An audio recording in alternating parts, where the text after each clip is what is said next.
que malgré les cris et les aboiements, qu'ils sachent avancer. Comme l'a fait le président. Continue à serrer la ceinture? Non, aujourd'hui, je pense que les ceintures sont un peu desserrées. Ah bon, non, ne voyez pas les choses dans ce sens. Vous avez... la ceinture a fini par se casser, c'est pour cela. Bon. Mais c'est de bonne guerre, parce que c'est des sacrifices que nous avons consentis. Et ce sont les raisons pour lesquelles nous lançons l'appel en juin 2026.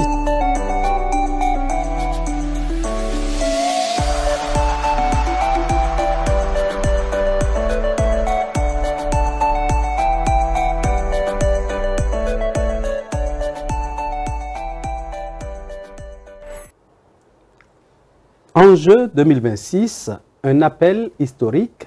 C'est le thème de cette émission Free Speech qui reçoit pour vous Cedro Agbanon, acteur politique. Avec lui, nous allons faire le tour de tout ce qui se dit comme information par rapport au code électoral, des interprétations peut-être erronées, on va le découvrir tout à l'heure. Des choses se disent, et bien de choses se disent, et Dieu le sait. Et vous le savez aussi. Des choses qui parfois rend le Béninois un peu abasourdi et stupéfait. Nous parlerons dans cette émission des enjeux de 2026, du code électoral naturellement, mais nous parlerons également dans cette émission de la nature de la personne qui osera remplacer Patrice Talon. Nous allons faire une petite caricature pour voir à peu près tout ce qui attend celui qui voudra bien prendre ce fauteuil qui, de plus en plus, au regard des enjeux, devient très lourd de charge, très lourd donc de travail. Mesdames et messieurs, pour faire tout ceci, je ne suis pas seul dans ce studio. Landry Ouetton, bonjour.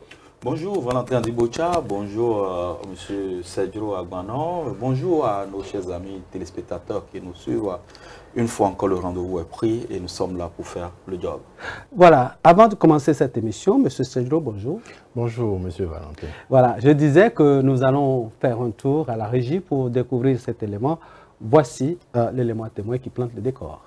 En effet, selon le code électoral revisité par la loi numéro 2024-13, votée le 15 mars 2024, le président Patrice Talon, via ses députés, voté une loi qui stipule que désormais, en ce qui concerne, par exemple, les élections législatives, si vous êtes un parti politique qui n'a pas 20% dans chaque circonscription, vous ne pourrez pas siéger dans ces circonscriptions. J'insiste et je précise, aucun parti politique au Bénin, je dis bien aucun parti politique au Bénin ne peut réunir ces conditionnalités. Aucun parti politique au Bénin, et les députés pro-Talon savaient exactement ce qu'ils faisaient. Ils ont suivi le script de leur patron, de celui qui les paye bien longtemps avant même qu'il soit au pouvoir, qu'il était au pouvoir. Il payait déjà tous ces gens en réalité, d'accord? Le script avait été fait de telle sorte que personne, je dis bien personne, ne peut faire 20% lors des prochaines élections législatives. Voilà, tout de suite, réaction. Merci beaucoup, Monsieur Valentin. Merci, Monsieur Landry. Avant tout, je vous remercie de votre invitation. C'est un plaisir et un honneur pour moi de me retrouver sur votre plateau. C'est nous qui nous sentons honorés de vous recevoir. Et ce plateau est d'ailleurs ouvert à tout acteur qui aimerait opiner sur les questions de développement de notre pays. Merci bien. Alors, comme vous l'avez passé dans votre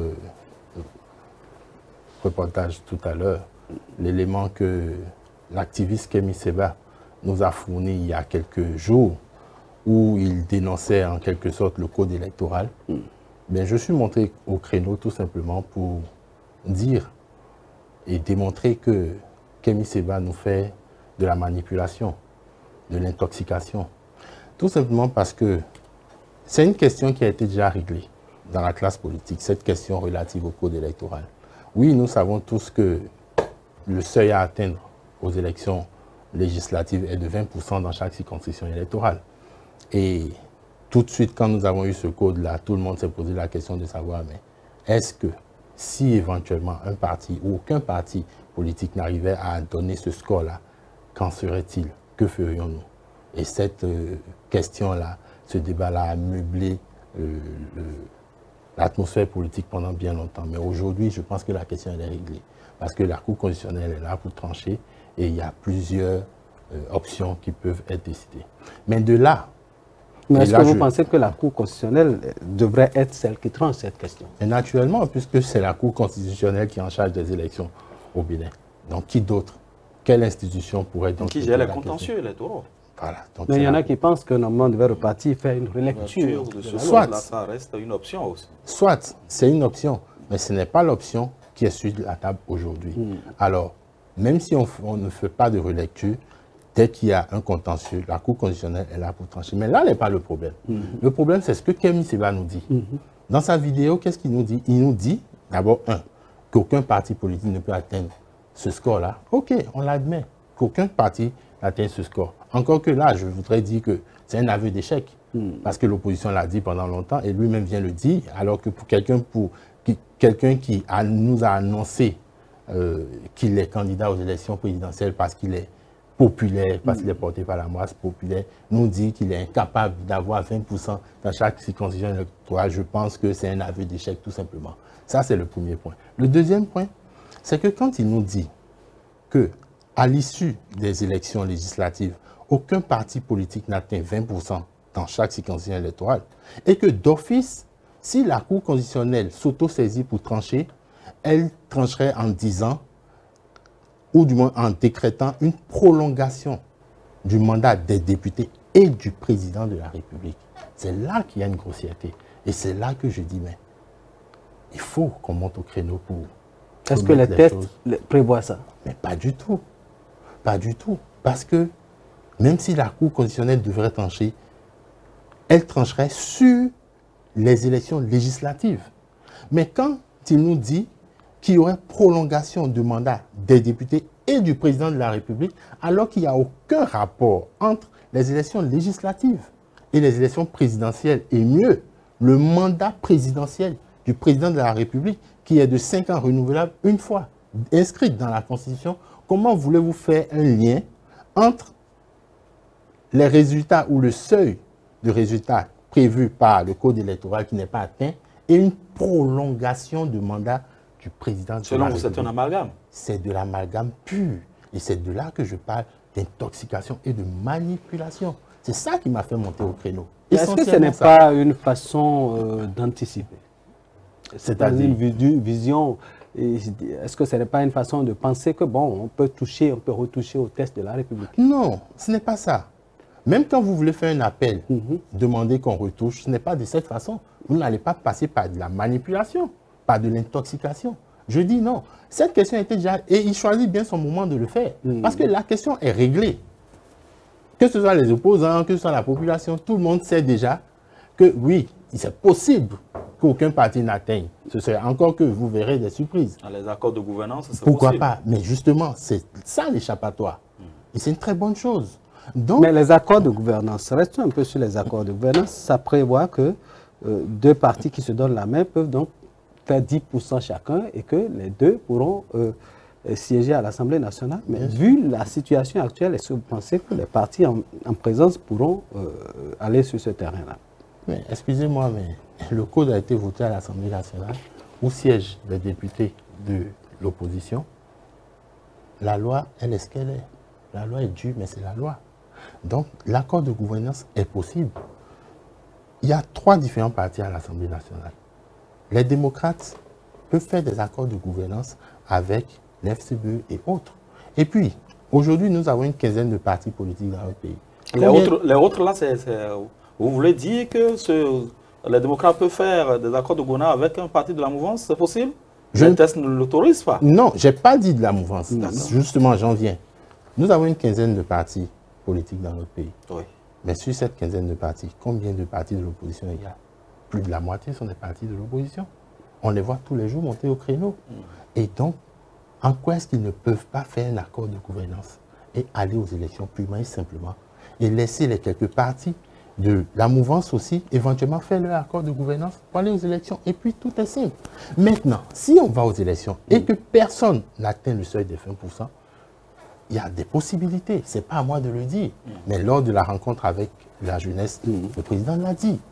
Donc, à partir du moment où la Cour constitutionnelle va trancher, mais de là, encore une fois je le dis, à imaginer, à faire propager dans l'opinion, dans l'esprit des Béninois, que le résultat manqué des élections législatives... Probable résultat manqué. Probable résultat manqué des élections législatives entraîne une prolongation du mandat du président de la République. Entre nous, où est le rapport?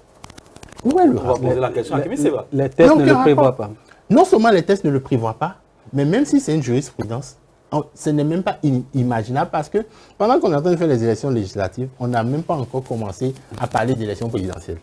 Et donc, on va aux élections, aucun parti n'a les 20%, et puis la Cour constitutionnelle monte au créneau, il dit simplement, nous décrétons la prolongation du mandat des députés et du président de la République. Est-ce qu'il ne se base pas sur les dispositions qui disent que les députés actuels ne partent que lorsque la prochaine assemblée est installée? C'est-à-dire, je n'ai pas compris votre question. Oui, il y a un article du ok. Code électoral qui dit que la 10e législature ne s'installera que si la 9e s'en va. Et donc, du coup... La 9e ne partira que si la 10e... Si la 10e est installée. Oui. Donc, du coup, il y a une partie quand même des propos de Kémy Séba qui sont à prendre en compte parce qu'il y aura probablement une prorogation des mandats des députés. Je vais plus loin. Supposons que la Cour constitutionnelle décrète la prolongation des mandats des députés et l'explique. En quoi est-ce que Ça a un impact? sur une certaine prolongation du mandat présidentiel? C'est là l'intoxication. Je ne sais pas si vous voyez. Oui, oui, oui. Allons-y. La Cour constitutionnelle peut tout nous servir sur les élections législatives. Nous avons 3 élections en 2026. C'est l'année électorale. Bien sûr. Communale, Municipal. municipale, Oui. législative et présidentielle. Oui. Les règles sont différentes. Est-ce que les élections communales et municipales, les législatives et les présidentielles? Voilà. Les règles sont différentes. Est-ce que c'est les règles de 20% qui sont valables pour les communales ou pour les présidentielles? Donc pourquoi est-ce que voulez-vous Qu'on s'en prenne à une seule élection? Et qu'on dise que cette élection-là, parce que le seuil ne serait pas atteint, ça prolonge d'office le mandat du président de la République. Parce que c'est là sa question. C'est sur ça qu'il met l'accent dans sa vidéo, en nous disant que le président Patrice Talon nous ment. Et voilà la façon dont il explique, sous prétexte que la Cour constitutionnelle pourrait décréter la prolongation du mandat présidentiel parce que les 20% ne seraient pas atteints dans chaque circonscription électorale. Alors qu'aucune disposition... Non seulement aucune disposition ne le prévoit, mais encore une fois, je le dis, aucun rapport entre les élections législatives et les élections présidentielles, mieux le mandat constitutionnel du chef de l'État en République du Bénin. Alors, est-ce que quelqu'un qui pense diriger, je reviens à vous, qui pense diriger un État peut parler de, je suppose, si éventuellement il devenait président de la République, est-ce que quelqu'un peut parler de son prédécesseur en ces termes-là? Est-ce que l'éthique politique permet de parler en ces termes? D'abord, non, pas du tout, mais allons plus loin. Vous savez, Kémy Séba, moi, je me suis donné la peine d'analyser un peu son personnage. C'est un activiste panafricain, soi-disant. Je vais vous expliquer pourquoi je dis soi-disant. Allons-y. Voilà. Et on connaît ses faits d'armes, en griffe, de la France à Cotonou en passant par Dakar. Nous avons vu comment il a brûlé le CFA, on a vu comment il a détruit son passeport français. On attend ce qui va, quel acte de violence il posera contre le Bénin. On attend de voir. Non, il le fera. Vous pensez que je brûlera son passeport béninois peut-être? On attend de voir. Alors, donc, je parlais du personnage, de sa personnalité, c'est que nous avons affaire à un anarchiste. C'est fort, ce mot que vous utilisez. Nous avons affaire à un anarchiste. Moi, je l'ai analysé. Un, très violent dans ses propos. Il prône la violence de façon claire et nette. Même dans cette vidéo que vous avez diffusée, si vous la suivez jusqu'à la fin, il a prôné la violence. Donc vous pensez que si quelqu'un est patriote, il ne devrait pas parler de son pays en ces termes? Non. Vous ne pouvez pas être patriote et prôner la violence contre votre pays. Très agressif, radical dans ses propos. Mais voilà quelqu'un que clairement, quand vous faites une bonne analyse, si vous êtes avec lui et que vous n'êtes pas d'accord avec lui, il peut vous écraser. Ça se sent dans ses propos. C'est clair. C'est un anarchiste. Même quand on voit son appel, ou du moins son annonce de candidature en début d'année 2025, il nous a proposé 3 options. Première option, qu'il soit porté par les démocrates. Que si ça ne marchait pas, il ferait une coalition de toute la classe politique de l'opposition. Et en troisième ressort, qu'il mettrait en place un soi-disant plan Jéricho. Mais c'est quoi son plan Jéricho? Il nous en parle encore dans cette vidéo que vous avez postée. Alors, voilà le comportement typique des anarchistes. Parce qu'il n'a même pas de ligne directive. Il fait feu de tout bois. Et ça, c'est très grave. Donc, à partir de là, quand il vient sortir ce genre de vidéo encore, à la veille des élections, où il fait purement et clairement de l'intoxication sur fond de manipulation politique, je dis ce n'est pas normal. Et en tant qu'acteur politique, en tant que citoyen patriote, il est de mon devoir de monter au créneau et de remettre les choses dans leur contexte, rassurer le peuple béninois, de sorte à ce qu'on ne se laisse pas embobiner par ce genre de propos-là, parce qu'il a très bien choisi son moment. Vous verrez qu'au niveau de la classe politique, cette question de 20% n'est plus en réalité une question sur laquelle il y a trop de polémiques. Parce que le code électoral ne sera pas revu. On est d'accord pour ça. Et c'est la loi. Donc on ira aux élections, mais on aura de très bonnes élections, apaisées, transparentes, et on va aviser. Après, avec le temps, si on ressent le besoin de relire le code électoral, on va le relire. Mais de là à dire que c'est un instrument pour prolonger le mandat du président de la République, mais en dehors même du fait que le président de la République ait manifesté clairement son envie de quitter le pouvoir parce que c'est un devoir, mais il y a aussi le respect de la Constitution. Moi, j'ai toujours dit au cours de mes débats que le président Patrice Talon ne va pas s'éterniser au pouvoir. J'ai toujours compris ça dès le départ. Donc, à mon niveau, la question ne s'est même pas posée à aucun niveau. Donc, que cet individu-là vienne nous parler en ce sens et manipuler le peuple, moi je dis non, je ne peux pas laisser ça passer. Mais vous ne pensez pas qu'on aurait pu régler autrement ce problème en faisant la relecture de ce code pour faire taire toute cette polémique? Mais écoutez, la réponse ne m'appartient pas. Vous êtes un acteur politique. Oui, la question ne m'appartient pas. Je ne suis ni on veut votre opinion sur la question. Ben, écoutez, je vais vous parler du code. Brièvement. Pour que vous compreniez, moi, mon opinion sur le code. Allons-y. Quand ce code a été annoncé, je fais partie des premiers qui ont posé cette question en disant, mais et si on n'atteint pas les 20% dans chaque circonscription, que va-t-il se passer? J'ai même dit que c'était comme un glaive de Damoclès qui planait sur notre tête. J'ai eu peur. Mais quand vous avez l'annonce de quelque chose, prenez du recul, étudiez, analysez et voyez le bien fondé de la question. Mais ce code-là, en réalité, il y a une vision derrière ce code-là. Il y a un esprit derrière ce code. Et je l'ai compris. Et Dieu merci, le président de la République, entre les lignes, en a parlé au cours de la rencontre avec les jeunes. En fait, ce code-là vient résoudre. Vous savez, le président Pascal a gouverné vraiment avec un leadership exceptionnel, la classe politique au Bénin, pendant les 9 dernières années. Et ce code-là, en quelque sorte, est le clou de cette gouvernance. C'est toujours pour maintenir les rangs serrés dans la classe politique en général, de sorte à ne pas revenir dans cet éclatement politique-là que nous avions par le passé. Vous pensez que ce n'est pas possible qu'il y ait éclatement aujourd'hui? En l'état actuel, il ne peut pas avoir d'éclatement. Avec tout ce qu'on constate sur le terrain, là? Il ne peut pas avoir d'éclatement. C'est vrai qu'il y a des clivages. C'est vrai qu'il y a des... Vous savez... Et les clivages peuvent naître, n'est-ce pas? Les fissures, oui, là, oui. À cette allure, à la longue... Vous savez, la politique, elle est très complexe. Il y a la politique qu'on fait de façon globale, il y a les débats qu'on fait sur nos plateaux, mais il y a aussi l'antichambre. Et tout les laboratoires. Les laboratoires. Et si vous savez vraiment... Vous y avez été une fois? Non, pas du tout. En tout cas. Moi, je fais ma petite analyse à mon niveau. Okay, mais si vous avez la portée, la compréhension de la classe politique actuelle, l'analyse de notre histoire politique jusqu'à ce jour, l'impact du président Patrice Talon sur la politique au Bénin, son accession au pouvoir, sa gouvernance, son leadership, la façon dont il a resserré les rangs, vous verrez que ce code-là s'inscrit dans la vision, dans une vision purement politique, de pouvoir fédérer, faire en sorte de créer le terreau favorable pour que les acteurs politiques créent de grands rassemblements, travaillent ensemble et que le militantisme soit réellement une chose qu'on porte au Bénin. Parce que nous avons aussi un problème de militantisme au Bénin. Est-ce qu'en faisant cela, on ne met pas la charrue devant les bœufs? Est-ce qu'on ne pourrait pas procéder autrement pour amener les acteurs à fédérer leurs énergies pour regarder dans la même direction? Alors, on pourrait dire tout ce qu'on voudrait. Chacun avec sa vision.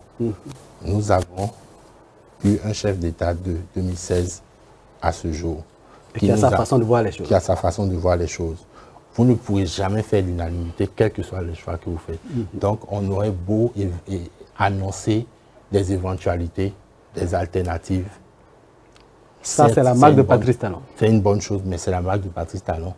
Certes, elle porte ses points positifs et ses points négatifs, mais parce que toute chose porte ses points positifs et ses points négatifs. Mais moi, j'aime mieux me focaliser sur le côté positif des choses.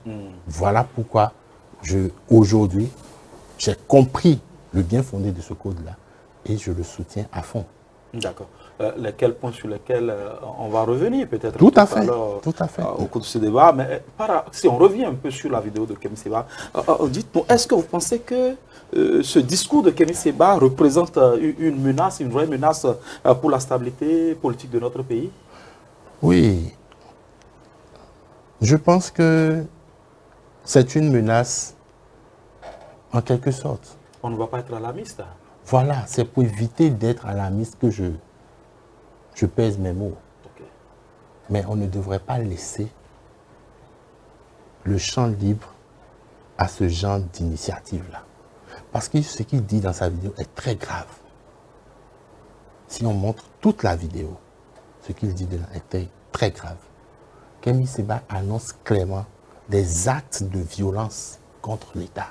Et les élections au Bénin n'ont jamais été des moments de violence. Il annonce, mais quel culot de pointer sa caméra et de dire que dans les jours, les semaines à venir, il poserait des actes de violence symbolique. Qu'est-ce que vous appelez violence symbolique? La violence, c'est la violence. Pourquoi on ne parle de violence symbolique? Et il faut éviter la violence au Bénin. Il faut éviter la violence. Donc, moi, je pense que c'est très grave. Mais force reste à la loi. Force restera à la loi et puis on verra bien ce qu'il adviendra. Voilà, on va avancer dans ce débat. On ne va pas trop se focaliser sur les choses négatives. On va avancer et parler des enjeux de 2026. Et quelle est votre vision? Et votre vision d'ailleurs. Merci beaucoup, M. Valentin. Et quand vous parlez d'enjeux de 2026, il faut préciser déjà que enjeu 2026, c'est un appel que j'ai lancé suite à ma vidéo que j'ai faite en réponse à Kémi Séba. Donc, c'est un appel que je lance. Et cet enjeu-là, cet appel-là est un appel patriotique et citoyen. Okay. Mais je vais vous dire en réalité d'où me vient cette motivation, cette idée de lancer l'appel dénommé Enjeu 2026. Vous savez, moi, je suis né en Côte d'Ivoire. J'y ai grandi, passé une bonne partie de mon enfance ça transparaît un peu et de mon adolescence. Oui. Et étant là-bas, on ne manquait pas de venir en vacances au Bénin et tout. Arrivé à un certain âge, on est rentré définitivement, mais je n'ai jamais manqué de retourner. Donc la Côte d'Ivoire est ma terre d'adoption, ma terre natale, ma terre d'adoption, mais le Bénin, ma mère patrie. Ma mère patrie. Et très tôt, à bas âge, je n'ai jamais cessé de faire la comparaison entre la Côte d'Ivoire et le Bénin. J'ai toujours vu une Côte d'Ivoire prospère, où tout marchait. Tout marchait. Mais malheureusement, quand on vient au Bénin, ça n'allait pas. C'est des routes dégradées, c'est l'économie qui ne se portait pas bien. Et à la limite, même quand vous veniez de la Côte d'Ivoire à l'époque, c'est comme si vous veniez de Mars. Non, il faut dire les choses telles qu'elles sont. Oui. Et moi, ça me gênait beaucoup, ça me posait... Ça me chagrinait.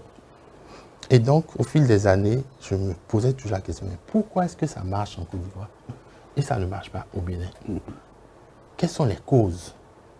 Voilà d'où est parti, en quelque sorte, mon appel à l'action politique. Déjà, il faut dire que je suis fils d'homme politique à qui je rends un vibrant hommage. Mais je me suis intéressé très tôt à l'action politique, à très bas âge. Alors, durant les années, mes analyses, j'ai fini par faire des déductions. La Côte d'Ivoire, c'est 33 ans de gouvernance du président Félix Houphouët-Boigny. Pendant ces 33 ans-là, le président Félix Houphouët-Boigny a eu le temps de mettre en place une vision, de la déployer et d'avoir des résultats. 33 ans. Alors, quand je cite un autre exemple, je prends le cas du Sénégal, parce que je reste en Afrique de l'Ouest, pays francophone. Le Sénégal, c'est 20 ans de gouvernance de Senghor, plus 19 ans de gouvernance de Abdou Diouf. Mais dans ces 20 ans de Senghor, il a été Premier ministre pendant 10 ans. Donc c'est une continuité claire sur 39 ans de gouvernance. Mais prenez la Côte d'Ivoire et le Sénégal comparé au Bénin de 70, même à l'an 60, à 90, voire 2016. Il n'y a pas match. Les deux fleurons de la sous-région ouest africaine, pays francophone, c'est le Sénégal et c'est la Côte d'Ivoire. Alors, qu'est-ce que j'ai compris? J'ai compris qu'en réalité, la longévité au pouvoir pouvait être un atout du progrès du développement. Mais on a le contre-pied au Cameroun. Très bien. Je dis peut-être, je n'ai pas dit est. Donc c'est une des options. Voilà. Alors, à partir de là, comment est-ce qu'on peut matérialiser, comment est-ce qu'on peut faire pour impulser un progrès à long terme? Certes, quand le président Félix Houphouët-Boigny a pris le pouvoir, ce n'était pas le multipartisme. Et pareil aussi au Sénégal. Mais nous, on est dans le présent aujourd'hui, on est en plein dans la démocratie, avec l'alternance qui est le Graal de la démocratie. Comment allons-nous faire? Et donc, je réfléchissais parce que j'étais persuadé que pour impulser, pour non seulement avoir une vision, mais impulser cette vision, obtenir des résultats probants, il fallait une bonne longévité au pouvoir afin de pouvoir bien matérialiser ces choses-là. Je prends un contre-exemple.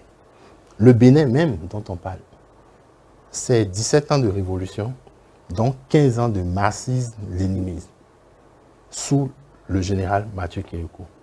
Mais ce temps-là, cette longévité-là, quand bien même on retient beaucoup d'aspects négatifs de la dictature, mais c'est ce temps-là, cette longévité qui a permis au général Mathieu Kérékou de faire asseoir son idéologie. Donc, d'une façon ou d'une autre, la longévité au pouvoir est un atout si vous avez un dirigeant éclairé, visionnaire, vraiment apte à impulser un développement dans votre pays. Mais ce n'est pas toujours le cas. Est-ce que vous ne voulez pas nous inoculer quelque chose? Justement, non.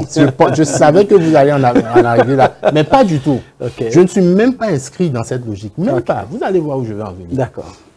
Alors, je me suis dit, mais voilà, je déduis que la longévité est un atout. Mais on ne peut pas avoir cette longévité-là. Ce n'est pas possible.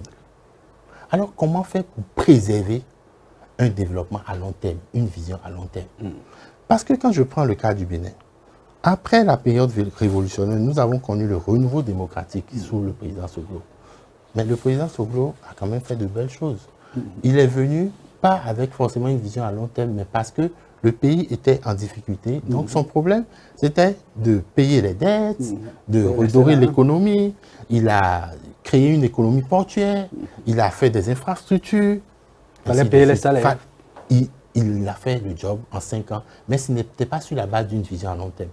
Mais la politique étant ce qu'elle est, ce sont les politiciens qui ont encore balayé le président Soglo. Et nous sommes revenus dans un régime toujours démocratique, mais avec le général Mathieu Kérékou qui a fait 10 ans. Pendant les 10 ans du général Mathieu Kérékou, il faut dire les choses telles qu'elles sont. Le général a laissé gouverner, tout simplement. Il a laissé faire. Oui, il a laissé faire parce que lui-même, il a dit, si vous êtes prêt, je suis prêt. Voilà, donc il a laissé faire parce qu'il connaît la classe politique et il sait ce qu'elle est. Donc, il ne voulait pas s'emmerder, il a laissé faire. Mais est-ce que entre nous, c'est comme ça qu'on doit gouverner un pays? Non. Il a fait 10 ans. Le président Yahi Boni est venu. Le président Yahi Boni est venu, il faut aussi dire les choses telles qu'elles sont. C'était une gouvernance, une navigation à vue. Certes, il n'était pas de mauvaise foi parce qu'il avait des idées, mais c'était des projets tout azimut, sans méthodologie, sans maturité, sans vision. Donc, c'est allé dans tous les sens. Et aussi, il était embrigadé par la classe politique qui voulait coûte que coûte satisfaire sur le plan politique. Donc, c'est tout ça qui fait que notre pays a connu ce recul-là, n'a pas avancé. Mais dès 2016... oui, allez-y. Dès 2016... Il faudra aussi reconnaître que tout n'a pas été mauvais. Non, pas du tout, tout n'a pas été mauvais. Je pars sur la base d'obtenir une vision à long terme. Oui. Okay. C'est sur cette base que je suis en train de faire mon développement. Parce que je vous ai parlé de la Côte d'Ivoire et du Sénégal. Oui. Donc, vision à long terme. Alors, de 90 ou plutôt 91 à 2016 ou 2021, nous avons connu 3 différents régimes. 3 différents régimes qui se sont succédés avec leur lot, certes positif, mais sans vision commune à long terme. C'est ça en fait le vrai problème. Okay. Pourquoi? Parce que quand un président nouvellement élu vient, il n'est pas obligé de poursuivre dans la perception du développement, du progrès de son prédécesseur. Rien ne l'y oblige. Et donc, forcément, à la limite, même si ce n'est pas qu'il balaie tout du revers de la main, il change beaucoup de choses. Donc, il n'y a pas une continuité. Ça nous met dans un cercle vicieux, un éternel recommencement. Donc, je me suis dit, mais quand c'est comme ça, qu'est-ce qu'il faut faire? Il faut trouver une solution. Il y a forcément une solution qu'on peut mettre en place. J'ai eu la chance de rencontrer un homme d'affaires marocain au cours d'un séjour à Dakar. Nous avons beaucoup échangé. Parce que moi, j'aime bien discuter, écouter les gens, m'informer.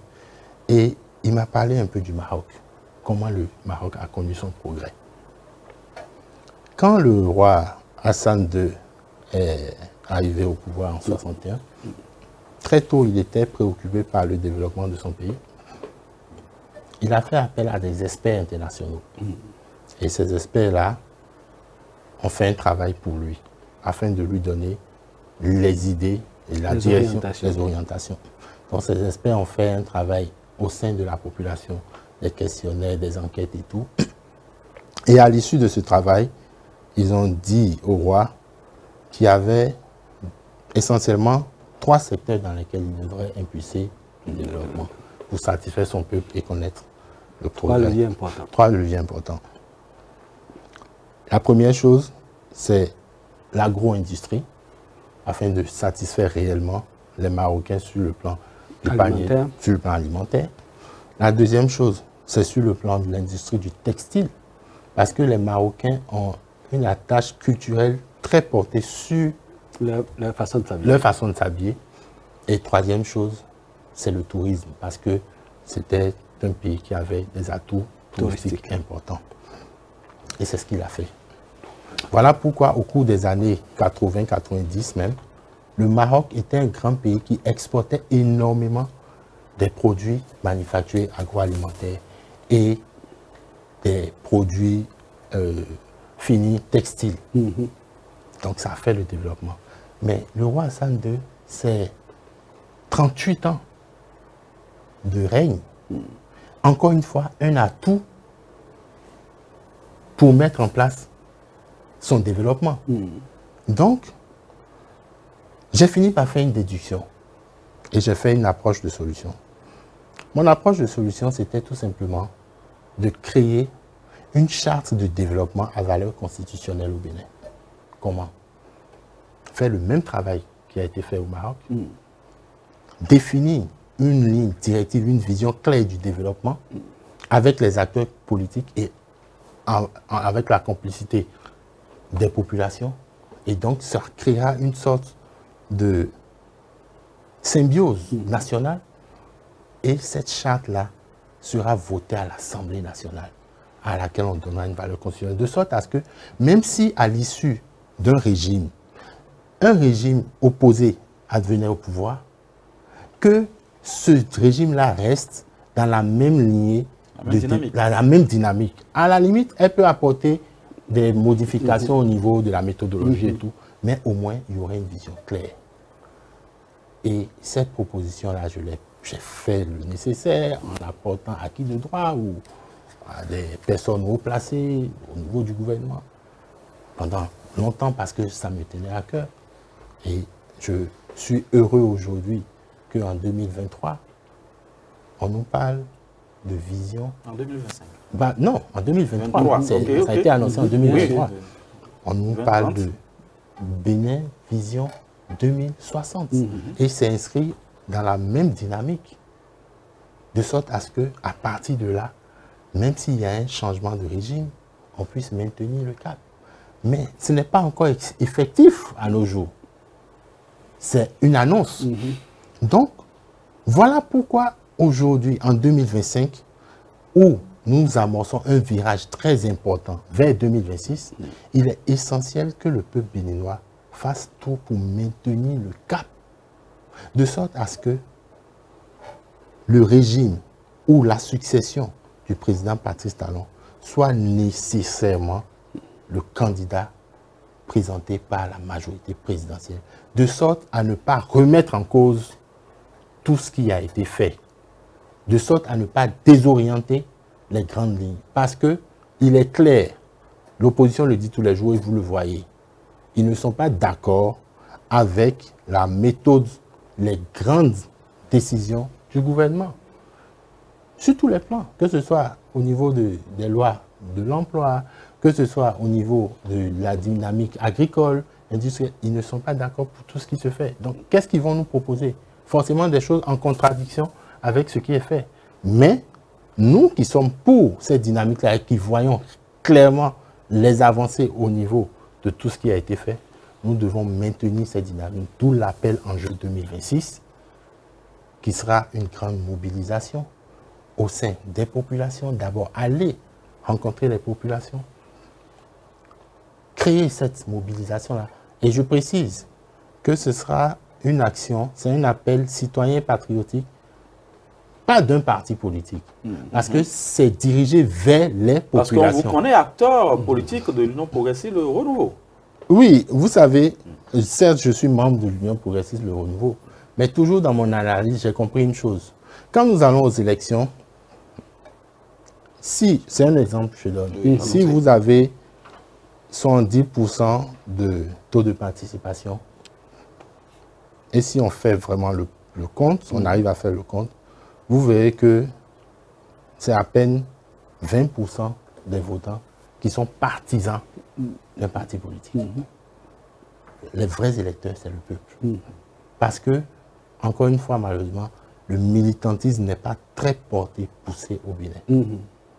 Quand vous faites une sortie politique dans un quartier et que vous allez sous la bannière d'un parti politique, vous vous adressez uniquement aux militants de votre parti politique. Parce que c'est eux qui vont répondre à votre appel. Bien sûr. C'est eux qui viendront. Mais c'est pour éviter justement cela, pour que cet appel-là touche réellement la cible qui est la population, que j'ai décidé que cet appel ne soit pas sous l'étendard d'un parti politique, de sorte à réellement toucher le cœur des Béninois dans un appel patriotique.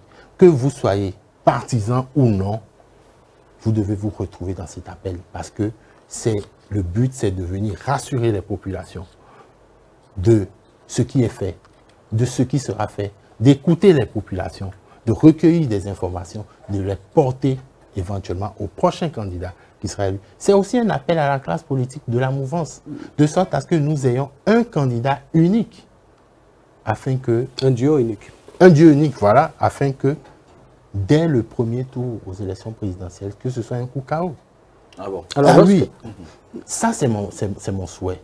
Donc voilà un peu la substance de Enjeu 2026, cet appel patriotique-là qui définit un peu l'appel patriotique Enjeu 2026. Donc, lorsque vous regardez au sein de la mouvance, est-ce que vous pensez qu'il y a des gens qui sont bien aguerris pour prendre ce flambeau-là que Patrice Talon est prêt à céder? Bon, je pense que le président Patrice Talon a répondu lui-même à la question lors de la rencontre. Et je vais vous surprendre. Moi aussi, je voyais les choses de cette façon. Je vais vous dire, pendant que vous posez la question, il s'agit en quelque sorte du profil du président qui va succéder à Patrice Talon. Selon moi, ce président-là doit avoir des critères, des qualités bien définies. Parce que quand, au regard de la gouvernance du président Patrice Talon, de ce qu'il a impulsé, de sa façon de gérer la classe politique, il faudrait que ce président, ou du moins ce candidat d'abord, soit un grand leader, qu'il ait un leadership très poussé, qui se matérialise avec vraiment des stratégies très efficaces, afin de toujours continuer à garder la classe politique fédérée, comme on l'a vu, ou du moins la mouvance politique, de sorte à ce qu'elle soit toujours unie. C'est très important. Ça, c'est le premier aspect. Parce que, en réalité, c'est la politique qui a toujours, en griffe, détruit notre pays. C'est la politique, c'est les égos. La preuve, malheureusement, on voit un peu les clivages qui se passent aujourd'hui. C'est toujours le même point. Et si ce n'était pas la force, le savoir-faire, la stratégie de leadership du président Patrice Talon, il y a longtemps que... Tout serait parti en éclat. Il faut dire les choses telles qu'elles sont. Donc, c'est le premier aspect. Il doit avoir du charisme. Il doit avoir du charisme. C'est le premier aspect. Le deuxième aspect, il faudrait que ce soit un homme de vision. Quand je dis vision, il faudrait qu'il ait de la vision à long terme, soit sur le plan politique, soit sur le plan économique, ou sur les deux.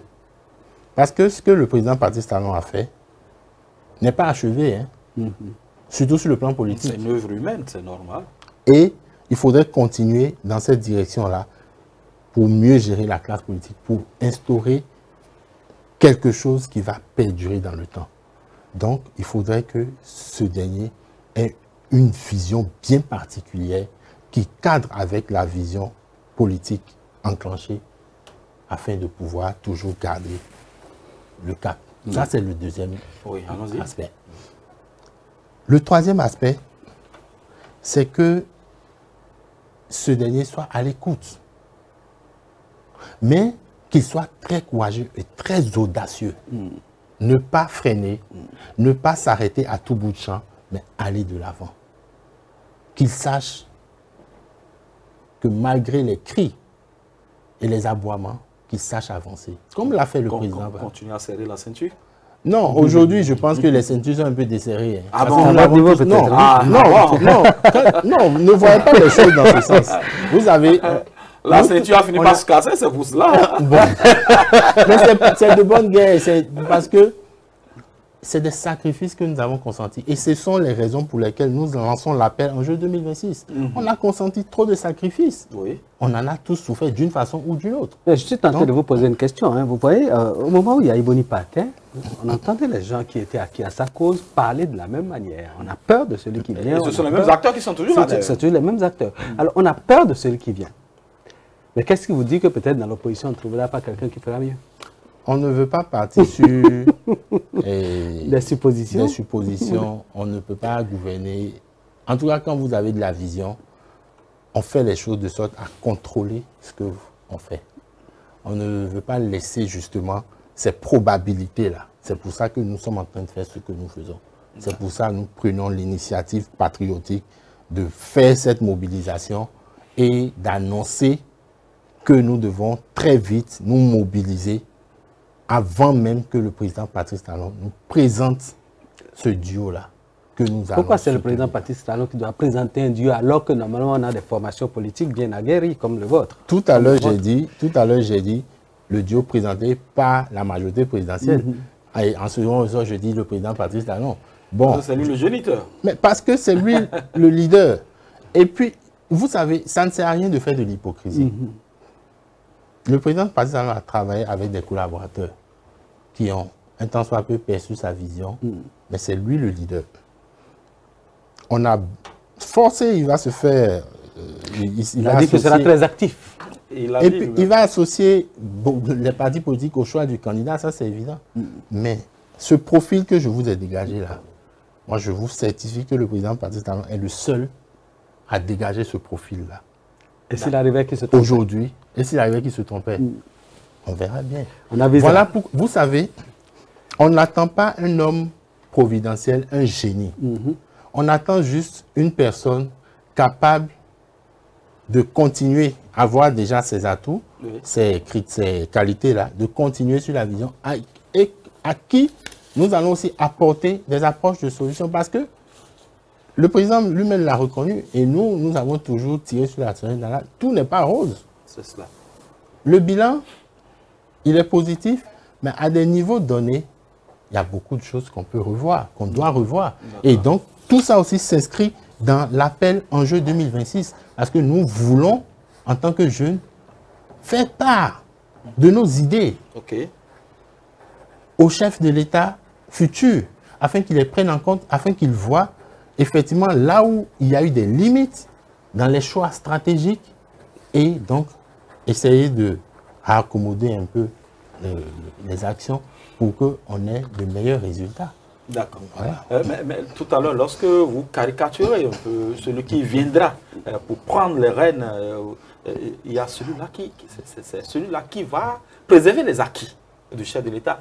Dites-nous en 2-3 mouvements, selon vous, quels sont les acquis majeurs que l'on peut retrouver au niveau de la gouvernance du président Patrice Talon? Merci beaucoup. Les acquis majeurs, selon moi, tout à l'heure, j'ai fait un long développement concernant la vision que l'on peut avoir. Sur ces 2 mandats. Hein? Voilà. Et donc, l'acquis majeur, c'est d'abord d'avoir impulsé une vision. Parce qu'on ne peut pas se développer sans une vision claire. Ça, c'est déjà l'acquis majeur. Maintenant, moi, personnellement, en tant qu'acteur politique, je suis très porté sur les thématiques comme l'agriculture, l'industrialisation, l'emploi des jeunes et autres. Et je peux vous dire que sur le plan agricole, je pense que vous l'observez, nous avons connu un grand bond. Déjà pour les cultures traditionnelles que nous avons, à savoir le coton, le soja ou l'anacane, il y a eu les meilleures performances. Deuxième chose, c'est que sous la gouvernance... Avec le grincement dedans. Hein, ah oui, justement, on ne va pas ouvrir la boîte de Pandore ici. Non, il n'y a pas de boîte de Pandore, on peut l'ouvrir. À mon niveau, il n'y a pas de boîte, on peut l'ouvrir. Vous voyez, on peut l'ouvrir. Le soja, la cajou. Posez-moi vos questions, moi je vais vous répondre. Non, le soja, la cajou, on sait. Il y a eu des grincements dedans. Par rapport à ces filières-là, tout ce qu'il y a eu. Non, allons-y, vous avez parlé de l'agriculture. D'accord. Le chef de l'État, lorsqu'il a rencontré la jeunesse, il a dit qu'il a eu un regret. Le regret, c'est de n'avoir pas construit ces lycées agricoles. Alors que... Attendez, je pense qu'on va le laisser finir d'abord. Et revenez-moi avec cette question-là. Parce que ça me tient à cœur. D'accord. Voilà. Alors, donc, je disais, acquis majeurs. Les acquis majeurs. Oui. Sur le plan agricole, déjà, les performances sont meilleures. L'État a mis en place les bons leviers que l'on peut actionner, que l'on doit actionner pour connaître un progrès agricole. Les bons leviers. Maintenant, comment est-ce que ces leviers-là fonctionnent? Est-ce qu'ils sont efficaces? Point d'interrogation. C'est déjà un acquis. Au niveau des fonctionnements, moi, je pense qu'on pourrait les améliorer. J'ai des approches de solutions. Allons-y. Je prends par exemple, ne serait-ce que le FNDA, le Fonds national de développement agricole. Quand on a annoncé la création de ce fonds, moi, j'étais très content. Alors, très vite, je me suis renseigné un peu comment est-ce que ça fonctionne. Malheureusement, j'ai été un peu surpris parce que, en réalité, ce fonds-là ne fonctionne pas réellement comme un fonds. Parce qu'un fonds, c'est une structure qui capte des capitaux et qui les investit, les réinvestit, les capitaux des investisseurs. Malheureusement, le Fonds national de développement agricole est comme une passerelle entre les bénéficiaires, les potentiels bénéficiaires et les structures décentralisées, les structures financières, comme les microfinances, les banques et autres. Et donc, le problème que ça pose est que quand les potentiels, les candidats font leur dossier, il faudrait que ce soit la banque ou les microfinances qui valident le projet. Mais, voyez-vous, nous sommes dans un pays où, pendant longtemps, l'activité principale, c'est l'achat-vente. Dans ces structures-là, il n'y a pas réellement de spécialistes dans le domaine agricole pour percevoir le bien fondé des projets. Certes, le FNDA est là, il joue un rôle. Mais ce n'est pas tous les projets que le FNDA valide qui sont forcément banqués par les structures. Ça, c'est le premier point où je trouve qu'il faut renforcer le fonds, de sorte à ce qu'il ait vraiment la possibilité d'avoir des fonds à son niveau et mieux les déployer. La deuxième chose, c'est que pour que les bénéficiaires puissent obtenir les prêts, le fonds très vite a demandé à ce qu'ils remplissent les conditions. Et dans les conditions, il faut faire un business plan. Je dis non. On ne peut pas demander, ou du moins obliger ce business plan-là aux gens. Pourquoi? Je vais vous expliquer. En réalité, moi, je suis partisan d'appuyer les agriculteurs traditionnels. Parce que si on veut un vrai développement agricole, une impulsion agricole, ce sont les agriculteurs traditionnels, nos parents au village, qui disposent des terres, des hectares à foison.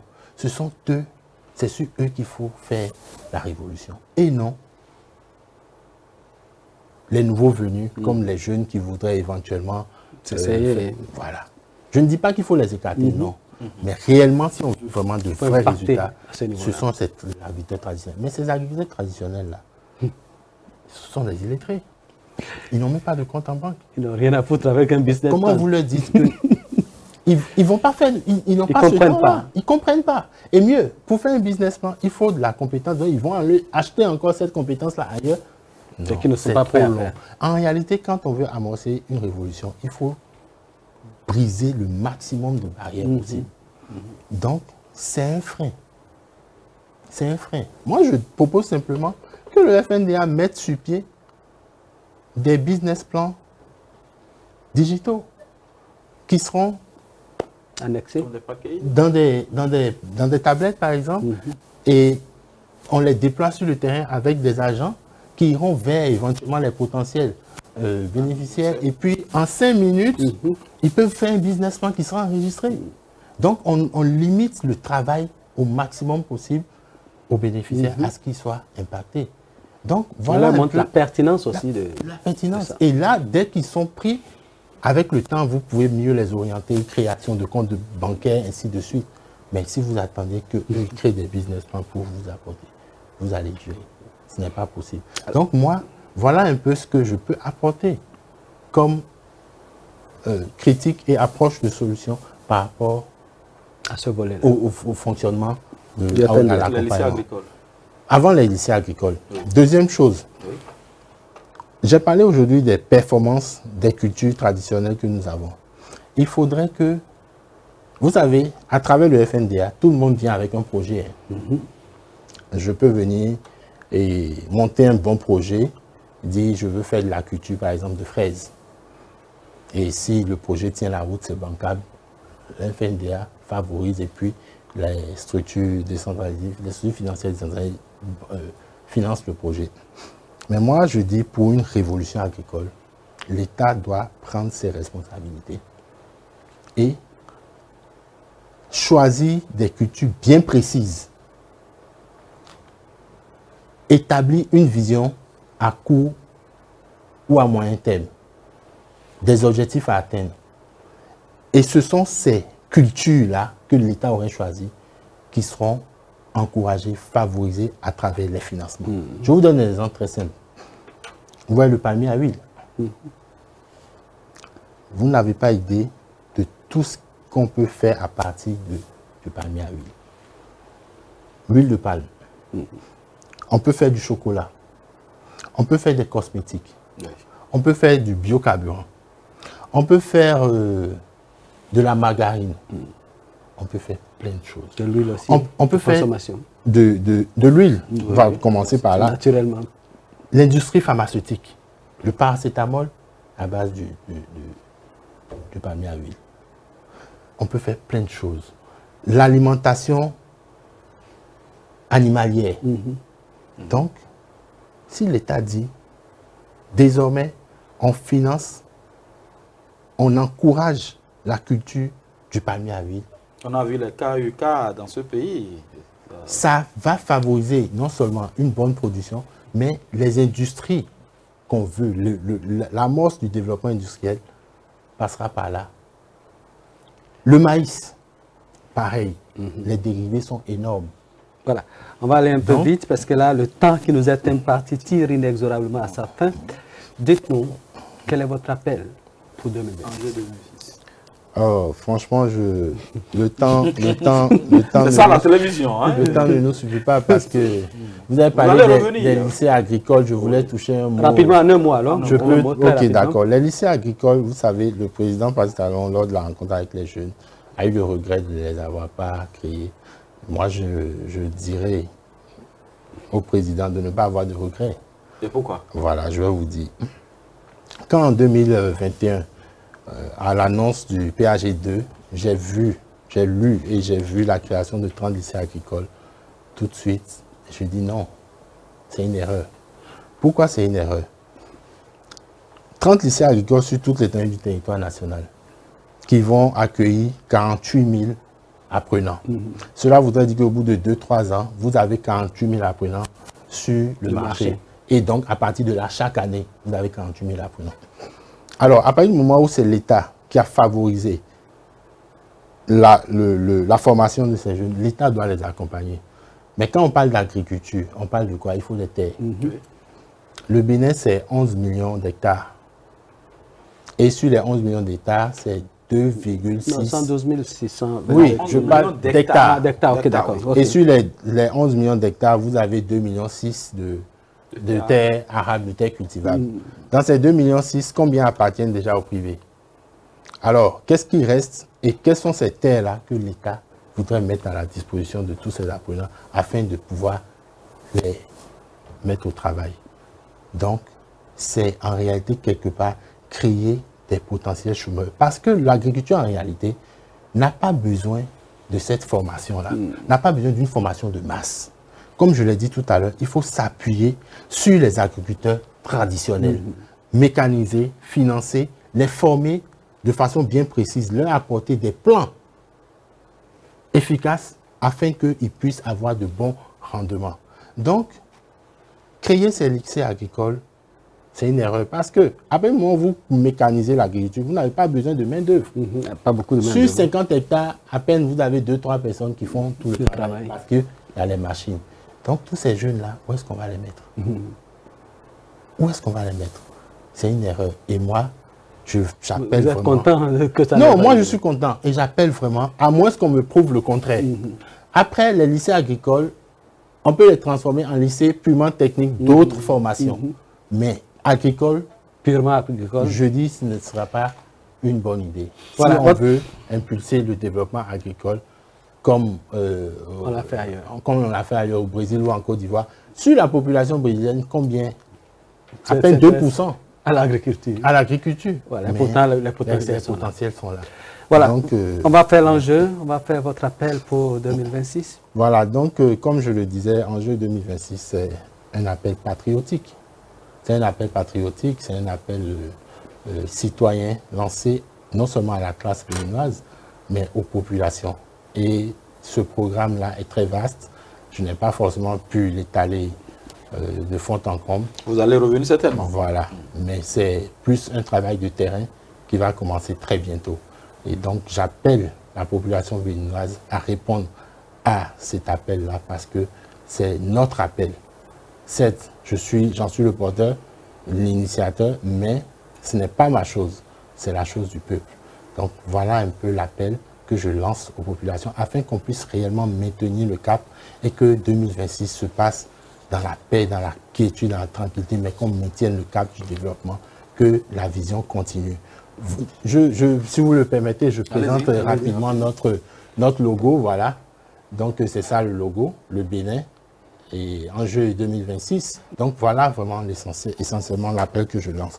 Et je lancerai un dernier appel au président de la République. Lors de la rencontre avec les jeunes, il a fait une proposition à l'honorable Guy Mitokwe qu'il vienne à la maison tous les soirs afin qu'il puisse le former à certaines choses. Malheureusement, l'honorable Guy Mitokwe n'a pas saisi la balle au bon. Moi, j'aurais été à sa place, j'aurais saisi cette balle-là.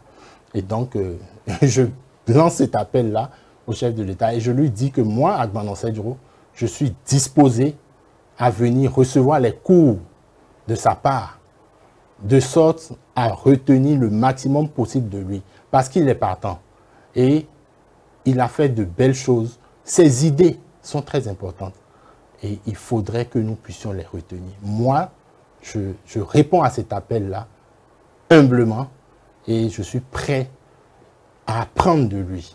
Donc, si cette proposition est toujours valable, eh bien, Agbanon Sedjro répond présent à apprendre tout simplement parce que je sais que tôt ou tard, un jour ou l'autre, je mettrai en application ce que j'aurai appris de lui. Voilà, quelqu'un voilà, laisse, quelqu'un prend de l'autre. Jimmy Tokwe n'a pas voulu de cette invitation parce qu'il avait peur des candidats et tout le reste. Agbanon Sedjro tend la main donc au chef de l'État pour recevoir cette formation. Mesdames et messieurs, on pense qu'en 52 minutes, on a eu l'essentiel de ce qu'il fallait savoir. Donc d'abord des informations qu'on a appréciées d'erronées, des informations pas trop justes lancées par cet activiste-là, mais aussi de ce qu'il y a derrière cet appel pour 2026. Il va falloir forcément que les Béninois sachent ce qu'ils veulent et pour savoir ce qu'on veut, il faut forcément libérer l'information et c'est ce que nous faisons à Speedline. Merci à chacun et à tous de nous avoir suivis. Merci Landry Wetton. Merci Valentin Dibocha. Merci à vous, M. Sedjro. Et merci à vous pour votre attention.